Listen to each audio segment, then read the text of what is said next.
우리가 읽은 본문은 정탐꾼이 라합의 도움을 받아 여리고성을 탈출해 이스라엘 진지로 돌아온 사건을 보여줍니다.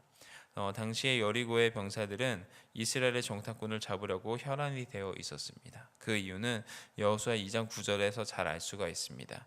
여호와께서 이 땅을 너희에게 주신 줄을 내가 아노라. 우리가 너희를 심히 두려워하고 이 땅 주민들이 다 너희 앞에서 간담이 녹나니 이는 너희가 애굽에서 나올 때에 여호와께서 너희 앞에서 홍해 물을 마르게 하신 일과 너희가 요단 저쪽에 있는 아모리 사람과 두 왕 시온과 옥에게 행한 일 곧 그들을 전멸시킨 일을 우리가 들었음이니라. 라합과 함께 여리고에 살고 있었던 사람들은 무서웠습니다. 그리고 두려웠습니다. 왜냐하면 이렇게 무시무시한 민족의 사람들이 정탐을 하려고 여리고에 들어왔기 때문입니다. 정탐꾼들을 잡아 자신들의 백성들을 보호해야 하는 여리고 군인들의 수색이 시작되었습니다. 라합의 집으로 정탐꾼들을 찾으러 왔지만 라합이 정탐꾼들은 이미 3대에 숨겨버렸고 라합이 나는 모르지만 어두워 성문을 닫을 때쯤 나갔으니 빨리 뒤쫓아가며 잡을 수 있을 것이라고 기지를 발휘합니다. 그리고 성문을 닫고 성내에 있을 경우 잡기 위해 계속해서 군인들은 비상사태 속에 일하고 있습니다. 라합이 어떻게 정탐꾼들을 살릴 수 있을까 생각했습니다. 성벽 사이에 있는 자신의 집, 빈민가에서 살던 라합은 자신의 집 창문 사이로 줄을 내립니다. 라합이 정탐꾼들의 무사 귀환을 위한 필요한 정보를 알려줍니다. 병사들의 추격을 피해 사흘 동안 산에 숨어 있으라 말해줍니다. 여기에서 산은 유다 광야에 있는 산악지대를 가리키는 말로 그곳에 숨을 수 있는 동물들이 많은 지역이며 해발 450m 지대의 고지대였습니다. 게다가 그곳은 여리고 병사들이 쫓아간 요단강과는 다른 방향이었습니다. 침착함과 지혜가 돋보이는 라합, 넓은 마음과 영혼을 바라보는 거룩한 눈을 가진 여인이었습니다. 라합이 정탐꾼들을 선대하면서 너희도 내 아버지의 집을 선대하도록 여호와께 맹세하고 그 증표를 달라 요구했습니다. 자신의 친족들의 목숨을 살릴 것도 또한 요구했습니다. 정탐꾼들이 라합에게 언약에 대한 조건을 제시했습니다. 첫 번째, 자신들을 달아내린 창문에 붉은 줄을 맬 것. 둘째, 이스라엘 백성들이 여리고를 칠 때 온 가족이 집안에 머물러 있어야 할 것. 셋째, 정탐 사실을 누설하지 말 것이었습니다. 붉은 줄을 매달아야 합니다. 정탐꾼들이 창문을 통해 내려갈 때 사용한 줄을 붉게 만들어 매달아야 합니다. 붉은 줄로 번역된 이 히브리어 티크바트 하샤니는 홍색 실로 만든 줄을 가리킵니다. 홍색은 소망이라는 단어로 사용되기도 합니다. 즉 라합과 그의 가족에게 붉은 줄은 구원의 소망인 것입니다. 하지만 이 홍색 실을 구하기 어렵다는 사실도 한번 생각해 보아야 합니다. 이 홍색 실은 연지벌레에서 채취한 염료로 염색한 붉은 실입니다. 염색 산업이 발달하지 않은 고대에는 얻기 힘든 매우 귀한 색상이었기 때문에 왕족이나 귀족 아니면 지체 높은 자들이나 부자들의 의상에 주로 사용되었던 것입니다.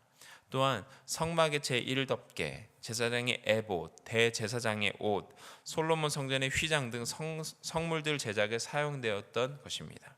한편 나병 환자를 깨끗하게 하는 정결 의식에서도 백향목과 우슬초를 묶는 데도 사용되었던 물질입니다.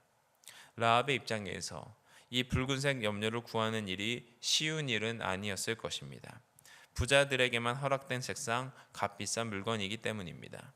성벽 사이 빈민가에서 살고 있는 라합에게는 어려웠던 일입니다.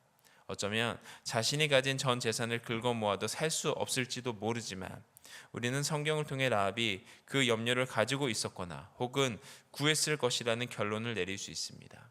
21절 라합이 이르되 너희의 말대로 할 것이라 하고 그들을 보내어 가게 하고 붉은 줄을 창문에 내리라. 라합은 염료를 구했고 정탐꾼들이 타고 내려간 줄에 염색을 마치고 그 줄을 창문에 매달았습니다. 라합에게 드디어 소망의 줄, 붉은 줄이 달렸습니다. 예수님은 이 땅에 오셔서 인류의 죄를 짊어지고 십자가에서 돌아가셨습니다. 예수 그리스도가 희생하셨기에 우리가 죄를 용서받고 구원을 얻었습니다. 그리스도의 십자가 사건은 믿는 자들에게 하나님의 용서와 사랑을 베풀어 주신다는 것을 알 수 있습니다. 흥미로운 점은 라합이 가족의 구원을 위해 붉은 줄을 창문에 매달고 가족들과 집 안에서 대기하는 장면이 마치 출애굽 전날 유월절 의식을 거행한 이스라엘의 모습과 유사하다는 것입니다. 그리스도는 유월절 어린 양으로서 피 흘리심으로 인류의 죄를 사해 주셨습니다. 붉은 줄 그리스도의 보혈을 연상케 합니다. 정탐꾼들이 라합의 말대로 사흘 동안 야산에 숨어 있었습니다. 정탐꾼들이 뒤쫓는 군인들이 길에서 두루 찾아보았다 성경은 말하고 있습니다. 성경에서 두루 찾아보았다는 의미는 모든 길을 수색했다라는 뜻입니다. 여리고성에서 요단강까지 불과 10마일이 채 되지 않습니다. 3시간 남짓 소요되는 이 일대를 3일 동안 샅샅이 뒤졌습니다. 하지만 군인들은 산에서 정탐꾼들을 찾은 것이 아니라 길에서만 정탐꾼들을 찾았기에 산에 숨어있는 정탐꾼들을 결국 찾지 못하고 왕에게로 돌아갔습니다. 지혜로운 여인 라합이 정탐꾼들을 살려낸 것입니다. 사흘이 지나고 정탐꾼들이 여호수아에게 돌아갔습니다. 산에서 내려와 요단강을 건너 여호수아와 이스라엘 백성의 진으로 돌아와 여리고와 특별히 라합의 집에서 겪었던 일들을 보고합니다. 보고의 핵심은 여호와께서 그 온 땅을 이스라엘에게 주셨다는 것과 그 땅의 모든 주민의 간담이 녹았다는 것입니다. 라합이 전해준 말 그대로를 인용합니다. 간담이 녹다라는 원래 뜻은 하나님께서 적들에게 두려움을 주셨다라는 의미입니다. 앞으로 여리고성 전투가 하나님이 적들에게 두려움을 안겨주는 방식으로 수행될 전투의 성격을 암시해주고 있습니다. 결국 라합의 신앙 고백은 여호수아와 이스라엘에게 승리의 확신을 심어주는 역할을 감당한 것입니다. 라합의 역할이 매우 컸던 것 같습니다. 민수기에 나타난 정탐꾼들은 가데스에서 모세가 12 정탐꾼을 보내었다가 드는 귀한 보고에는 이스라엘 백성의 간담이 녹아내렸는데 여호수아서의 정탐꾼의 이야기로는 가나안 거민들의 마음이 녹아내렸습니다. 그 중심에 서 있는 라합, 비천한 여인의 신앙의 고백이 한 나라의 가치관과 신앙관을 올바로 잡아주었다는 것을 알 수 있습니다. 어쩌면 라합의 예언자적 역할이라고 볼 수도 있겠습니다. 40년 동안 모세를 통해 하나님의 통치를 받던 이스라엘 백성이 이제 리더가 된 초짜 여호수아에게 불안함과 초조함을 느꼈을 수도 있었겠지만 라합의 고백으로 말미암아 이스라엘 백성들이 말씀이 성취되도록 돕고 있다는 사실도 생각해 보아야 합니다. 라합, 빈민 라합, 기생 라합. 하지만 그녀의 인생의 끝은 달랐습니다.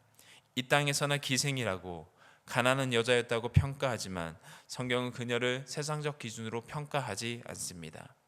넓다, 광활하다라는 의미를 가진 라합. 그녀의 마음은 광장처럼 넓었고 보이지 않는 광활한 영원을 바라보는 거룩한 눈을 가진 여인이었습니다. 주 예수를 믿으라 그리하면 너와 내 집이 구원을 얻으리라. 사도행전 16장 31절의 말씀을 성취시킨 여인이었습니다. 유다 지파에 속한 살몬의 아내가 되고 보아스의 어머니가 되었으며 롯의 시어머니가 됩니다. 우리가 잘 알고 있듯이 보아스와 롯에게서 다윗의 아버지인 이새가 태어납니다. 예수 그리스도의 족보에 이름을 올린 여인입니다. 우리가 아는 라합과는 다르게 성경에는 하나님과 그 택한 백성을 대적하고 괴롭히는 존재에 사용되는 또 다른 이름 라합이 있습니다.